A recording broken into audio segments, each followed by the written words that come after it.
attention around the immunity benefits of moringa. We actually unexpectedly had both Martha Stewart and Naomi Campbell recently call out moringa's immunity benefits. So that was like a nice unexpected shout out. I think we, sort of on the challenging side, we've seen that our potential for new business this year has really gone down, just because retailers are so busy, keeping the toilet paper and canned beans in stock, that they're not really able to bring in new items. So we've had to cut our sales forecast for the year.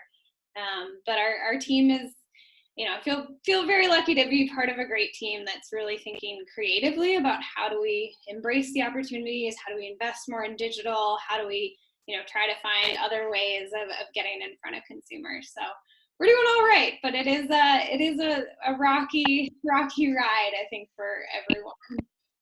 That's great, Lisa. Thank you for sharing and being so honest about, the complexities. Teddy, because you are a supplier to Lisa, and maybe your numbers are changing, you probably estimated 2020 to be in a big year. So how are you adjusting and keeping up with what's happening and getting product out? Well, let's start with the last part. Product is most definitely not going out, because here we've probably had, we had an early but very strict lockdown on movement. So workers don't have public transportation to get to the fields. Logistics companies are overwhelmed. It's really difficult to get our product to the port for export. So yeah, it's a very challenging time trying to figure out how to manage the business continuity struggles that are going on. Heavy is the head for any African startups during this very, very strange period. So we're struggling and trying to figure out how to make sure farmers continue to be paid while yet we're not. We've had significant reduction to our revenue and disruptions to our market. So we're looking at other products that we can go ahead and sell without really having to focus on the export market. Wow. So Lisa, do you anticipate having issues getting, is that issue in Uganda also mirrored in other countries? I know your supply chain is complex. Supply chain is complex. I would say, yeah, Teddy is one of our foremost suppliers and one of our great partners. We have actually moringa suppliers from 11 different countries and 13 of them in total. So we are sourcing from a lot of different places, and we've actually been having conversations with folks over the past few weeks to understand what's going on. And I think Teddy's situation echoes a lot of what we're hearing in terms of trouble exporting anything right now. And I think, more broadly, that's not just moringa, that's like so many things today. It's it's like our whole world is sheltering in place, and trade has been hit pretty hard. So I think, from our perspective, we are thinking about what are other ways to support some of our suppliers. I know we've been talking to Teddy about some of his newer products, like his oil, which I think he might have displayed close by. Well, let's use that as you're kind of dealing with the complexities of a supply chain and during the pandemic to talk about how you initially worked to build a sustainable supply chain and some of the complexities of building that out. Let's start with Teddy, and then Lisa, maybe there's something he'll say that you can kind of elaborate on of building the sort of teamwork that has to happen, but this teamwork that's like very global in nature. So Teddy, let's start with you on the complexities of building out your sustainable supply chain and this market for moringa. Obviously, we're talking about moringa here. Yeah. So one of the things that really led me and forced me actually to innovate around moringa is because I looked at the global demand for the product, and I also looked at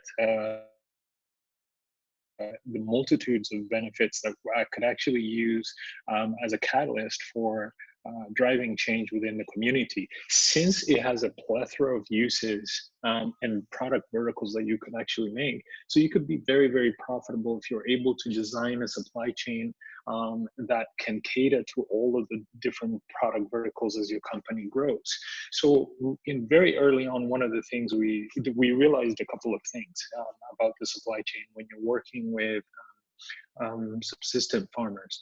One, yes, they do have a lot of land, but two, don't have a lot of resources to commercialize that land. So you have to figure out, how do you advise these farmers to plant this particular product the way we want it to be planted, to maximize both benefit for them as well for us. We rely, or we should, the cornerstone of our existence is to deliver impact to the last mile. Make sure that the farmers we work with see value in what they're doing. We also Teddy, your connection so we is did a little program to actually do commercial farming. So we devised a program called Secure Income Program. And after a few years of planting the crop, we realized, we had some metrics on exactly how much 1 hectare can actually produce. So we looked at it innovatively and thought, okay, so if we know what it can produce in 1 year, we can easily take that and divide that into 12 equal monthly payments for farmers to make sure that every month they're guaranteed some sort of a payment, essentially dripping out that money, let me jump in real quick to be able to plan their finances better. Yeah, let me jump in then. How are you shifting to with what's happening today, where there's not where things have sort of stopped? Yeah, that is the challenge. Obviously, this is unprecedented, and there is a complete disruption to that program. I can be honest enough to say that there is a very, very real likelihood that over the next 2 or 3 months, we won't have enough revenue coming in to actually pay these farmers what they're due, because contractually we're supposed to pay them. Whether or not we're harvesting, it's up to us to maximize the yield out of their fields. So we are in real time actually trying to figure this out. How do we get this done? We don't have a lot of public resources where we can actually go to like the Ministry of Agriculture and say, hey, this is happening. And this is so unprecedented that there wasn't a category of insurance that we could actually buy to actually cover this. So that is a real-time struggle, and I can't say that we're going to have a solution really until such time that this situation boils over. So to you, Lisa, what are you thinking about as you look at your supply chain, which is, you've really built this sustainable supply chain, and how do you support your farmer partners during a time when both you're having, slowdowns and they're having slowdowns? Yeah, I think it's a really challenging thing, and it's been interesting. I know we've had this conversation with Teddy before, and I think one of the things that Teddy's pointed out and other suppliers have mentioned as well is that like pre-harvest financing is really, really critical, and that their ability to get access to working capital is just really limited, even in normal times, even in boom times, right? The African continent unfortunately does not have as many lenders as we do here in the US. And so one of the things that Kuli Kuli's been working on, which Teddy, I don't think you've actually heard about this yet, because it's not finalized, but we are in conversation with a family foundation who's very interested in offering support to small farmers. And so we're figuring out what it would look like for Kuli Kuli to actually be able to offer some of that financing. And I think that is our goal. Yeah, that's great. That's great. So, I think, and Teddy, correct me if I'm wrong. Where do I sign? Where do you sign? Yeah, I think that's something that a lot of our suppliers are interested in. And I think first and foremost, they're interested in like buy more moringa. And when we are at this kind of crazy moment in time where we can't do that, it's like, well, what else can we do? And I think the second thing is can we help with financing for your continued operation? So I think we'll come back to this. We'll circle back to this topic because it's so like of the moment, like Teddy mentioned. But let's talk about moringa. Let's go a little deeper on moringa so that our audience knows how it benefits the environment, our soil, how it's like so beneficial to both the consumers that want to be healthier and also to the farmers in these developing countries that can tap into it. So let's start with Teddy since Lisa was just chatting, and then we'll bounce to Lisa. Figure Teddy and I are both experts in moringa at this point. Yeah, I know. I wish you guys could talk simultaneously. So Teddy, tell me how moringa is so well suited to the environment. Yeah.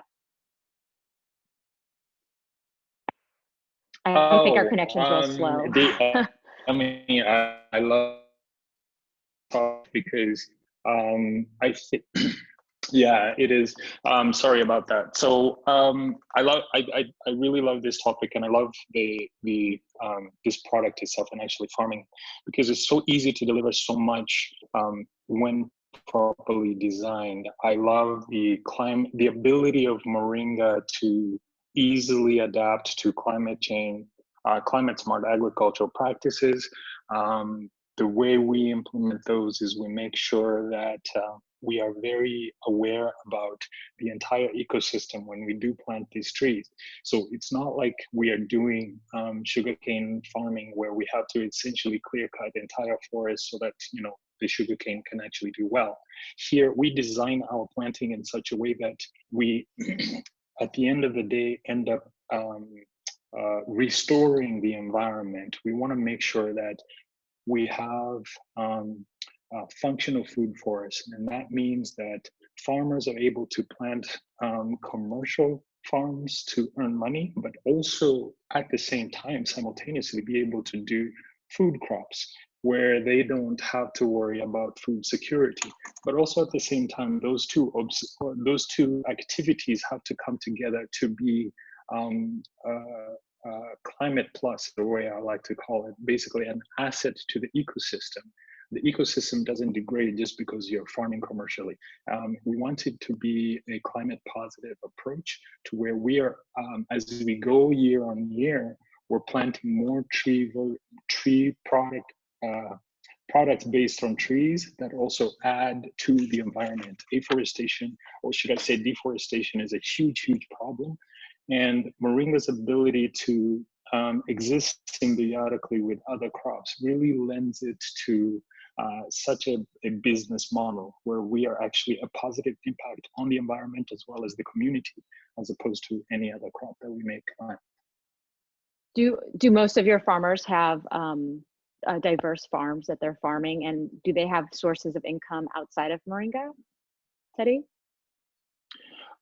Yeah, previously they did, but they planted traditional crops, things like corn, things like beans, things like you'll find like pineapples, or you'll find sorghum, the traditional staples in terms of food supply. Primarily, since they're subsistence farmers, a lot of that is planted to sustain the household in terms of food security, and then whatever else is left over is what is taken actually to the market. Gotcha. So we've got the how it benefits the African or the developing countries side. Lisa, tell us a little bit, maybe just a short bit about bringing moringa to the U.S. and introducing people to it, and then getting to the point where Martha Stewart is giving a shout out to you. And it's becoming as top of mind as matcha. Yeah, well, I like that. It's a great question. Nice tee up. Yeah, I think as a lot of folks probably know, I came across a moringa while I was in the Peace Corps in West Africa, and just found it had this naturally energizing effect on me. And I think that's due to all the amazing protein, calcium, iron, just the incredible vitamin content of moringa. And we actually did this really cool survey of our top moringa consumers, and by far, that was the thing they said, is that like, you know, when I put moringa in my smoothie, I feel a difference. And when I don't put it, I miss it. Like I feel like I'm dragging through the day. So it was nice to hear that that's not just me, that's like the rest of the world too. And that is, you know, I think something we're really proud of is that these products can have such an amazing impact through partnerships with folks like Teddy on small farmers and, you know, on creating livelihoods, and then also have a really positive impact on Americans, and, you know, that our purchases can make a difference. And so I think we're really excited to, you know, once things calm down a little bit, like continue to figure out like what are some of the other tree crops that we can work with Teddy and work with others to incorporate into our products, and how do we continue to build these like functional food forests, because I think that is the future of agriculture. We can't all eat just, you know, corn, wheat, and soy all the time. Yeah, yeah. Sustain our planet. That's great. Thank you, Lisa. Mhm. You know, Teddy, I was hoping, I feel like, it, you know, in the same way that food waste finally became sexy, I feel soil is becoming sexy. Can you talk about how moringa is beneficial to the soil and is like is such a boon to the environment for everybody? Yeah. So there's several ways in which in which it's actually very beneficial to the soil. Well, let me talk about it from the perspective of how we actually plant it. Since moringa is essentially a carbon sink, we'll talk about the fibrous root system, which is actually very, very broad. It helps in actually holding together, especially in where we are. It has undulating hill, you know, washed off by heavy rains. Our moringa plantations allow for that soil to be able to stay intact. We also use climate smart agriculture technique, mulching, which actually is using like dead grass or weeds we've actually to actually cover the soil to make sure it's used to maintain soil moisture. Additionally, when we are in the harvesting process, it is a tree, so it has leaves, very nutritious leaves that actually add nutrients back into the soil when they do also fall. And when we do harvest the seed stalks where we harvest the seeds from, we're able to actually put that back right into the soil to where we can constantly, on an annual basis, have very, very nutritious soils. So it is one of the benefits of moringa. It's not always about the benefits above the soil. It's also the benefits under the soil. Yeah, that's great. Lisa, tell me how, you know, initially you probably had to explain this to farmers, or did your farmers know when you brought this to, you started in Niger? No, you didn't start in Niger. You started in, we'll talk about. It's confusing. Yeah, I started Yeah. working with moringa in Niger and actually initially tried to figure out how to export from Niger, but the community I was working with was about 10 hours from the capital, and Niger is a landlocked country. And so we were finding that, you know, the couple of times we got moringa from them, we spent like, you know, $100 in shipping for like $50 worth of moringa. So Oh, jeez. it was really, really hard to make those. Like bad ROI for you. Yeah, it was a hard ROI, and they were, you know, they were frustrated too. So we ended up finding this women's cooperative in Ghana that was already sort of exporting to the US, and they were selling in like one store in New York, and they were like, this could be perfect because we're doing, you know, moringa, and they were doing it in sort of a really impactful, sustainable way. And I actually see my job is not so much educating farmers. Like I think that, you know, I'm not a farmer. I don't know much about farming. I think what I know how to do is how to sell, you know, a product here in America, and how to really unlock access to the US market. And that's where I think that me and my team can be really helpful, because when you're in Uganda, it's pretty hard to figure out, you know, who's the right buyer at Walmart to talk to, or like how do I, you know, get in front of Safeway or whatever. And so I think it's a really amazing partnership. And I will say we do try to, you know, bring in outside resources, particularly with like quality requirements, and that's sometimes an area where some of our farmer partners do look to us. And, you know, we, again, know that we're not the experts, but we hired a quality consultant. We've also worked with a really great investor and partner of ours, Griffith, who has a whole team of quality and food scientists. And they actually went and visited Teddy's farm at one point and gave him some suggestions. And we've done that with a couple other suppliers too. So we try to, you know, be helpful everywhere we can. That's great. Tell me, I know, so yesterday was Earth. If I can follow up on that. Yeah, we really appreciated that, you know, the technical expertise of coming all the way down to the supply chain, because we can do, you know, the growing. The farmers, if there's anything they know about their garden, is that they know how to grow whatever is in it. So they don't really need a whole lot of lessons. I think where the technical expertise comes in is where the manufacturing and high quality production components, because Moringa is hygroscopic, and getting the quality just right to where it doesn't have any contaminants in it can be a very challenging process when your systems are not set up in place. So it was really beneficial to have Griffith here to actually walk us through the process. They came through and talked to the farmers, you know, learned about how the farmers actually plant, how we harvest it, how we process it, package and export, and they made really good recommendations that we are, you know, still implementing at this point. But yeah, it was very, very important. That's great. That's great. So just to like keep us moving along a little bit, yesterday was Earth Day, so there's a lot to, you know, celebrate. I know that they're like Los Angeles is saying their air quality is better than it's ever been, and China too. So there is a good things happening because we're not traveling. But for Earth Day, you guys have committed to planting trees. Every product sold on kulikuli.com, you're going to plant a tree at Teddy's farm. So Lisa, tell us about the program, and then Teddy, afterwards, you can tell us about how it'll grow your farm. Yeah, so I think for us, you know, we sell tree leaves, which is such a cool business to be in, because it means that the more tree leaves we sell, the more trees we can plant. And you know, I spent a lot of time working in climate change activism before starting Kuli Kuli, and I think just finding the moringa tree and like starting Kuli Kuli is such a beautiful nexus of what I care about in terms of like sustainability and also, you know, economic development and sustainable development for small farmers. So we are very excited to be planting a tree for products sold, both actually online and in retail.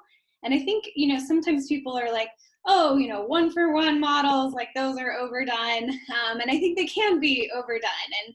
And for us, what we wanted to do is not just plant a tree, but plant a tree that in a way that was like meaningful and impactful. And so I think that's why we were like, well, Teddy is, you know, an amazing entrepreneur and has this incredibly impactful moringa business. And so how do we support him, and how can we use this campaign to really benefit him and his community? So, I mean, Teddy, if you want to talk more. Yeah, Teddy, grab it.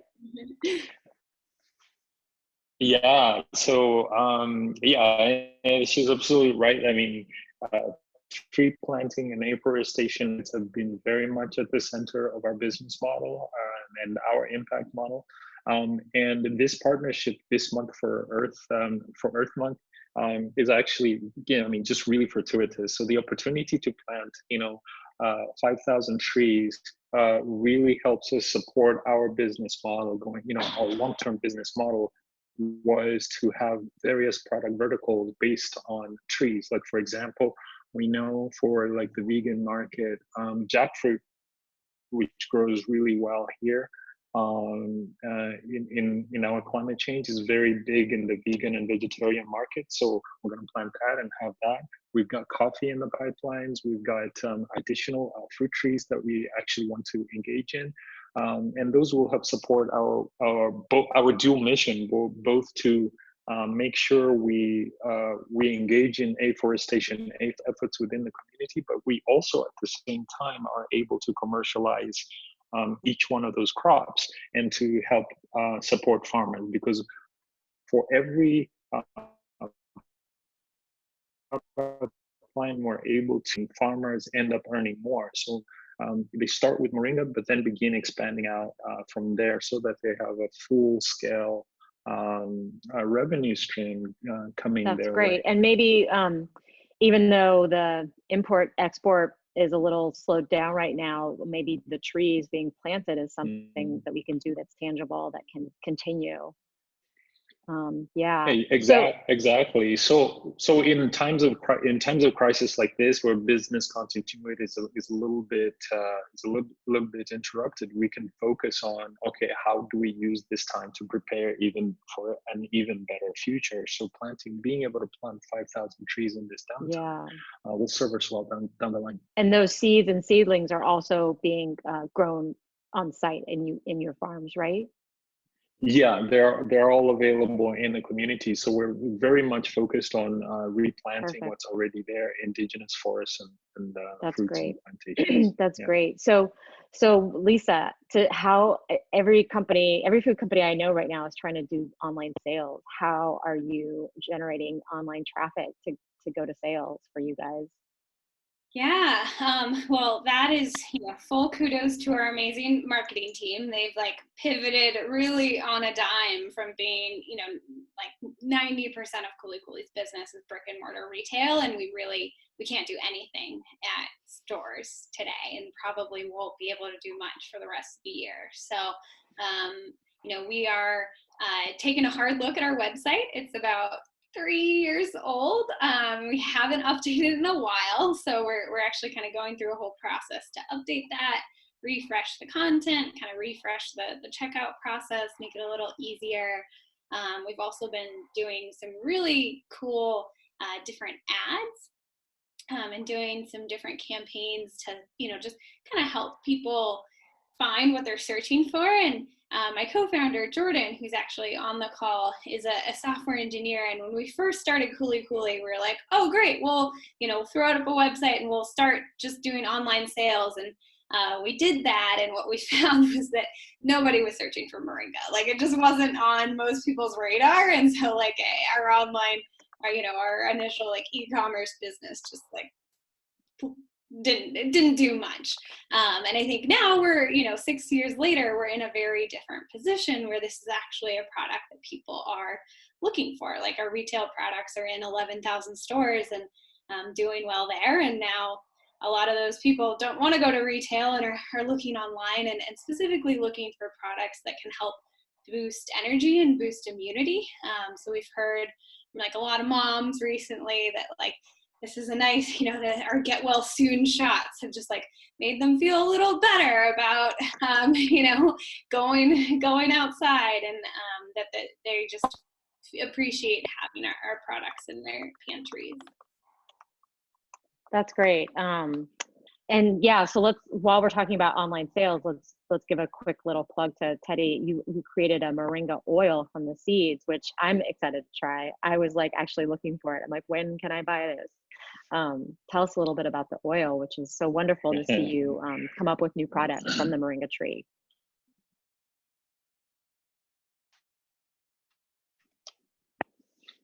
So our nice little bottle here is called, our beauty line that we'll be launching. This is the first product. It's called Quasi Beauty. Quasi in online, it's a word that means kind of moonlight in one of the local languages here. So we wanted to focus on that to build natural products. And this is a beauty oil. It's for hair, body, and face. It's pure 100% moringa oil. And we launched it in January to great fanfare, and actually to follow up on Lisa's comment in terms of like online sales. Yeah, it's has been a little bit difficult kind of putting it out there, but one of the things that I've actually been happy to see during this COVID crisis is, if I can just use, an anecdotal metric, is, a lot of the advertising that we did was on Instagram during the launch of this product, just focused specifically here in Kampala. Because we saw our target market has, has visibility on Instagram and is all, it's using online technologies. So that's one way we were reaching our customers here in Kampala. Now, as we launch internationally over the next few months, we expect a lot more online activities. So that's why in the back end, we're also building a site specifically to our crazy line of products. But back to the comment I was going to say, we're actually seeing a lot more activity on Instagram during this crisis because people can't move to stores, but they can reach us over Instagram and actually say, hey, can you deliver this product to us? Can we buy one? Can we do this and that? Because people at home, and the only way for them to actually reach out and shop is online. So the crisis, has another side benefits that it's training customers to use online technology a lot more. That's great. That's great to hear from both of you that you're finding new ways to pivot and develop your lines in places that you weren't so as developed in. I'm gonna well, actually, we have one more question, and then we'll start bringing some in from the audience. So the question for both of you: what are some recommendations from other companies looking to build a sustainable and impactful business during this pandemic? I'll start with you, Lisa. Yeah, so I think, well, first of all, kudos to anyone venturing in this process.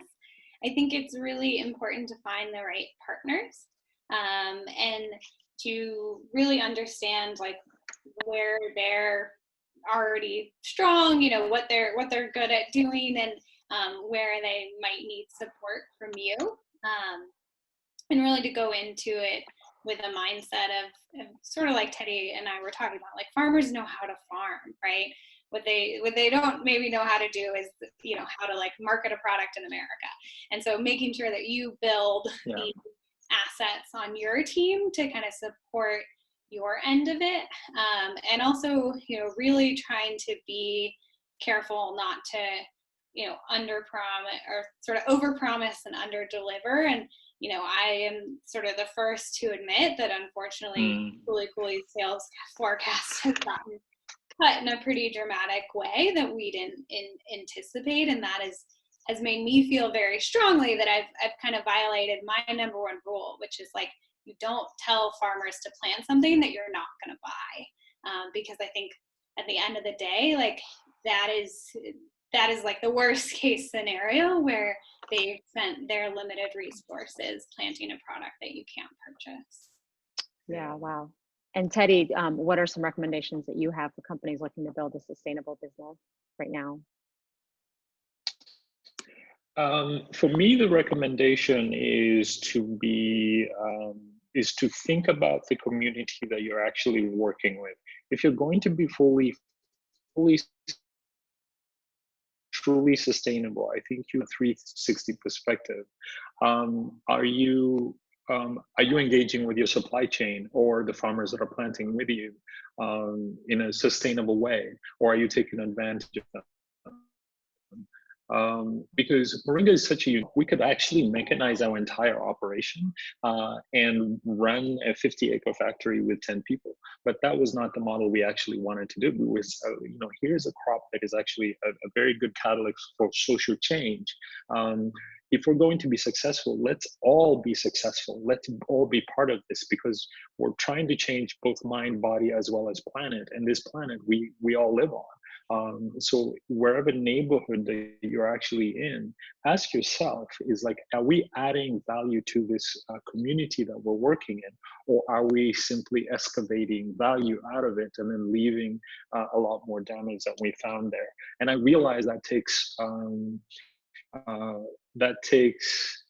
someone with a moral compass to actually be able to say, I want to do good within this community with this business model that I am actually doing.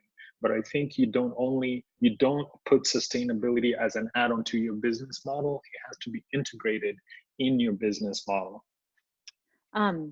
That's helpful. Both of you, that's helpful advice. And I have a question from the audience. It's an anonymous question, but I think fits in well with this, which is, and probably a lot of big companies like to say this, is that being sustainable is more expensive. How would you both answer that? As you've, Teddy, you said you could build an automated, 10-person factory, and Lisa, you could just work with one country, and you don't. So talk about how you can make it so that it doesn't cost so much, or that that cost isn't an excuse for not being sustainable. We'll start with Lisa. I think there's different ways to measure costs, and I think often people think about just the direct cost of, oh, this moringa, might cost $5 a kilo if we're buying it from a large automated farm in India versus like, $10, $11 a kilo if we're buying it from sort of a sustainable farm in Uganda or somewhere else. And I think what that doesn't take into account is like all of the indirect benefits of sourcing in a more sustainable way. So for example, when we were able to visit Teddy in Uganda, we partnered with him and did this incredible video that showcased like his operation, what he's doing. And there's even a nice shot of him like running down the street. He's great running. Yeah, I like that. And he's very, very patient with us, Teddy. But and we've had so many people give such positive, like, oh my God, I love that video. It's so amazing to like actually see what, where this product comes from and like who it's benefiting. And I think a big part of Kuli Kuli's success has really been that we're doing things in a really, conscientious, sustainable way. And I think that's why we've gotten people to care about our brand. Like, I think, first and foremost, like nobody walks into the grocery store and says, like, what's the most sustainable product on the shelf? Because I want to buy that. I think they walk into the grocery store and say, like, what's on my shopping list? What do I need? I'm going to buy that thing. But then I think if they, they take up our pure moringa, I'm going to do a product promo too, Teddy. You're not the only one. And they like read on the back. Yeah, go ahead. Yeah, I got to. Wow, this benefits small farmers around the world. Let me learn more. They maybe go to our website. We have so many people who send us these amazing emails of like, I watched the videos and then I sent it out to my entire network. And like that kind of stuff you can't monetize, but it's so valuable. And I think suddenly it makes the price differentials feel a lot different. So are you saying that it's the story, Lisa? Yeah, I sort of don't like using the word story because story to me feels like, oh, that's a nice. Yeah, I think CSR story. But yeah, go ahead, Teddy. Yeah, and you are right. It does. The stories. I think a lot of people undersell the power of stories when told the right way, when they're very humanized, when you can relate to the person that is supplying your food chain. Because I think with modern economies the way they are, we're so disconnected from how our food is made. If I can give me a moment to tell an anecdotal story, is like, so our community also does an exchange program with Colby College in the United States, where we bring in every January we bring in a set of students into and members of our community get to go to Colby College.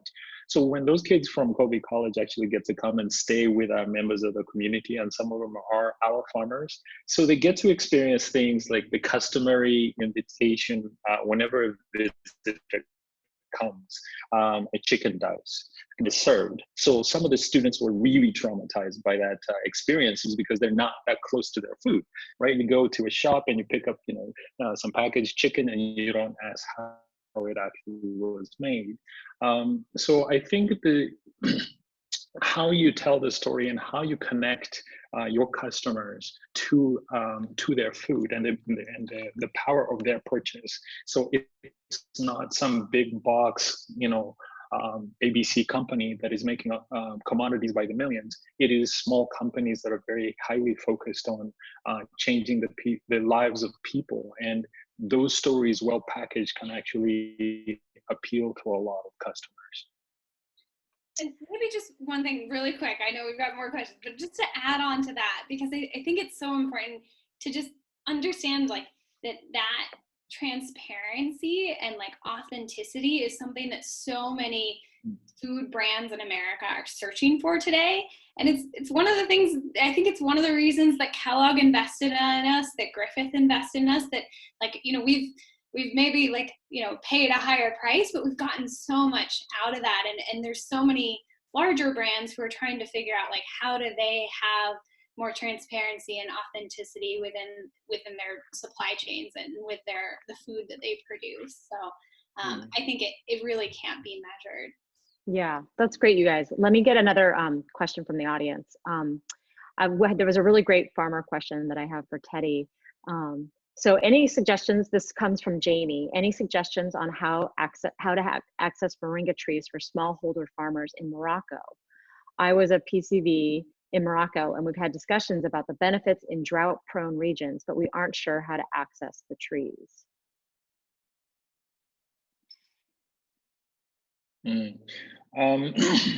So yeah, that's a good question. Actually, moringa does very well. It's drought resistant and can actually help with the afforestation efforts in drought-prone areas like that. For us, we plant directly from the seed because we have a very favorable climate.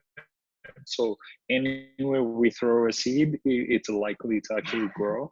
And actually planting from seedlings tends to produce a much weaker tree. And so planting directly to seed helps the tree root itself much more natively, because there's a little bit of a shock going from a nursery to native soil, where the survival rate can be somewhere around 50%.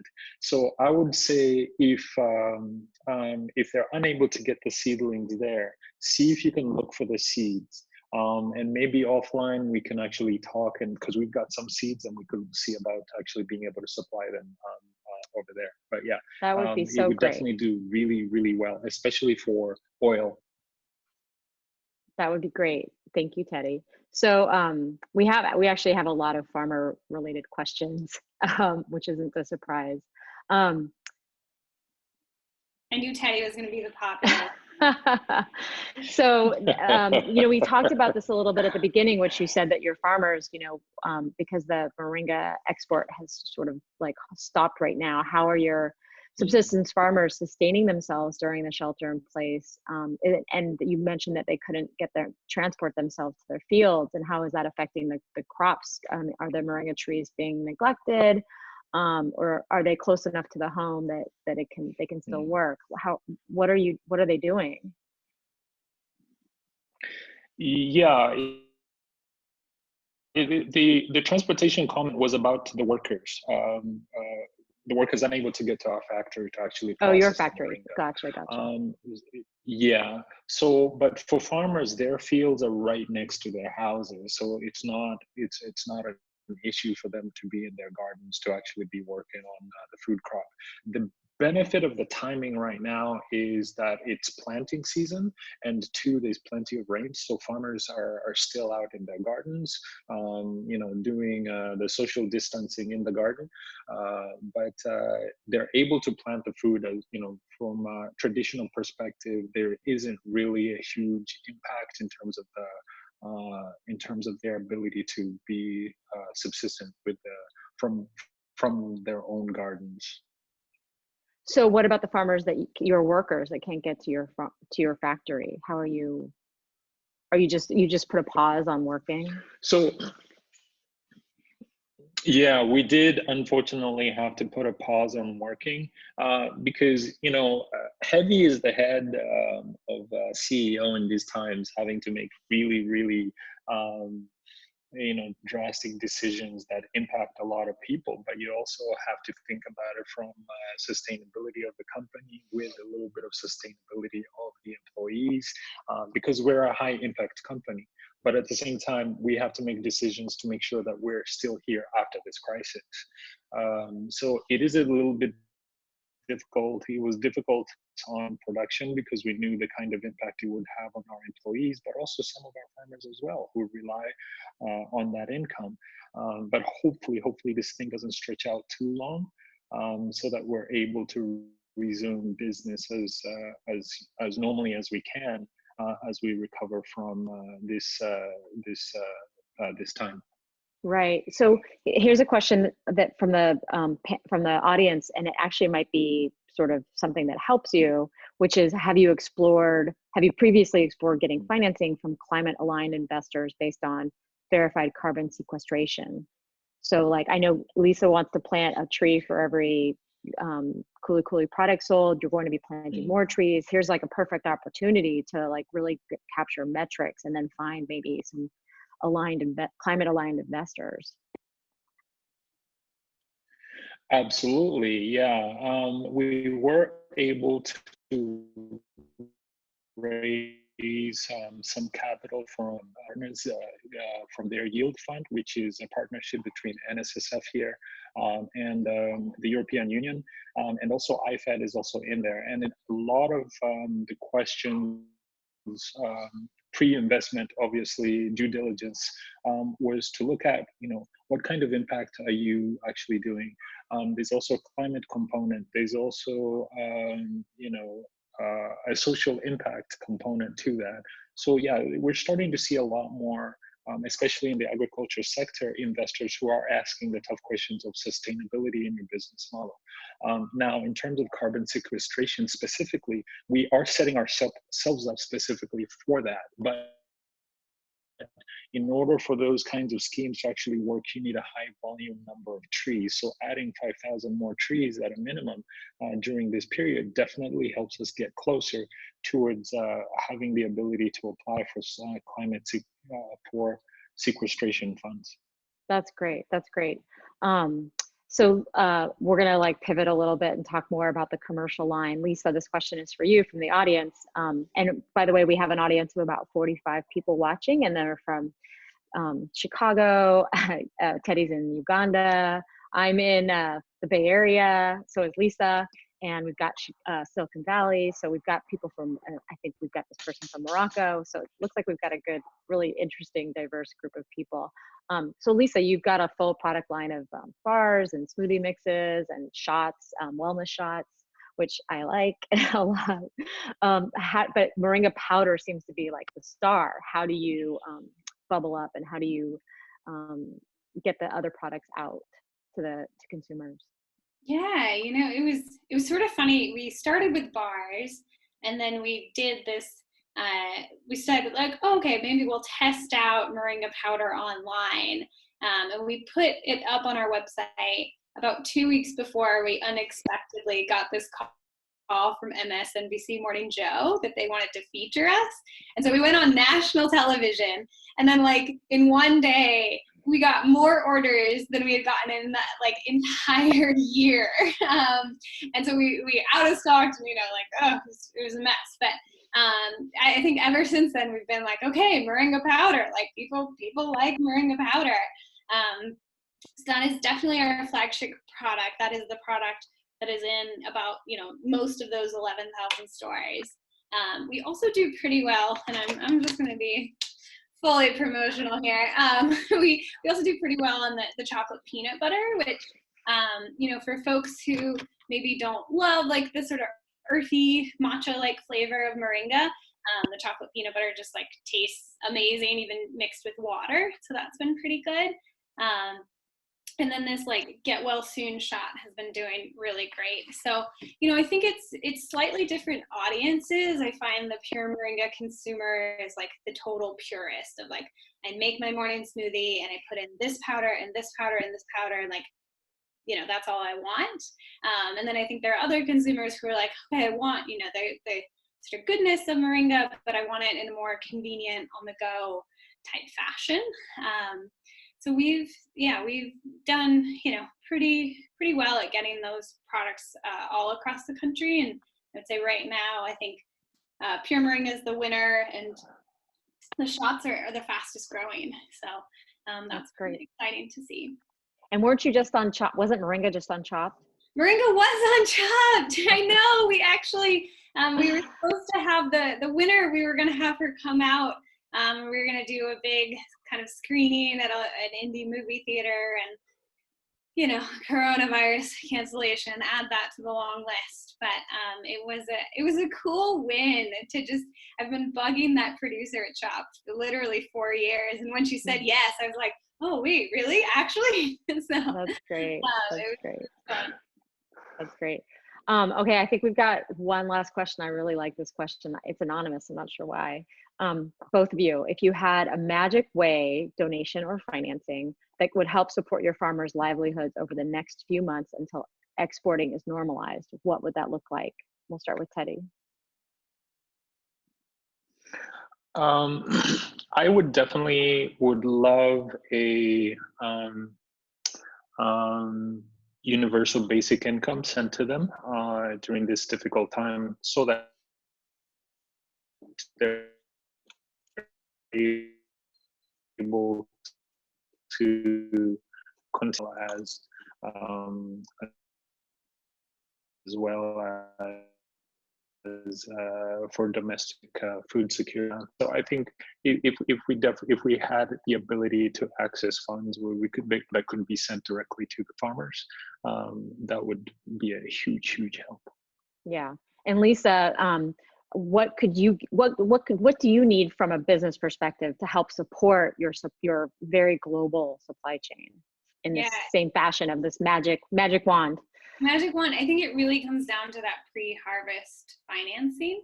And I think what we've heard from a lot of our partners is that, you know, ideally having the ability to like sort of pre-purchase a certain amount on a quarterly basis, and them having, you know, those kind of 3 months or so to actually make the harvest and do it. And so that's, I mean, if I could have a magic wand, like that's the thing I really want most funded right now, because I think it could have an outsized impact on so many people.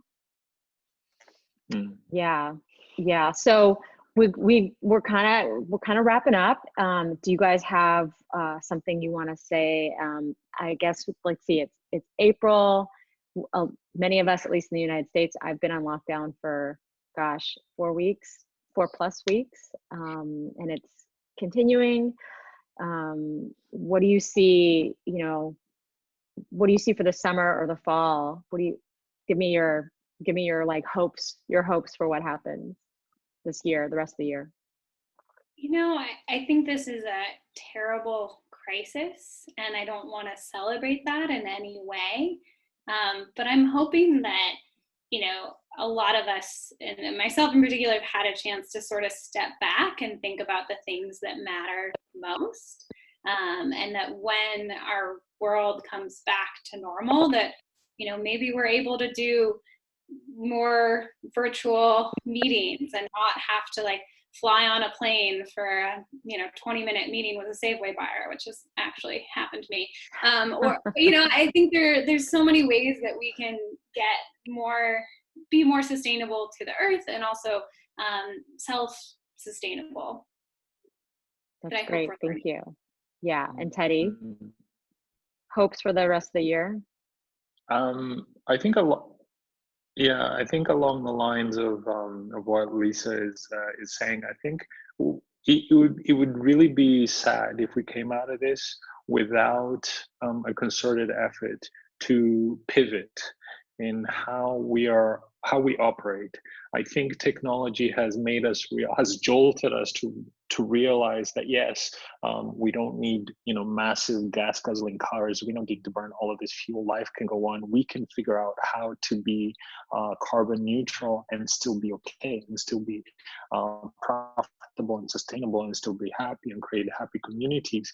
I hope wherever the decision makers are right now, that they're able to think about, hey, it's okay to actually think outside the box and actually flip the paradigm of the way we've been operating on its head. How we work, how we socialize, how the future of work, just period, the future of work. I think universal basic income is now mainstream, whereas it was, on the fringes of development discourse. I hope we think about all of that holistically as we plan our future post-COVID-19. That's great. Thank you so much. I really enjoyed this last hour talking to everybody and getting these your questions from the audience were great. Thank you for clicking in. What's the word for Zoom? Thanks everyone, and good luck. Please, good luck, Teddy. Good luck, Lisa. And we'll see you again soon, I hope. Thanks everyone. All right. Take Bye. care. Happy Earth Day, everyone. Bye. Happy Earth Day. Good Happy Earth point. Day. Get yourself some Quezi. Oh yeah, and Moringa. This benefits you too, Teddy. Yeah, exactly.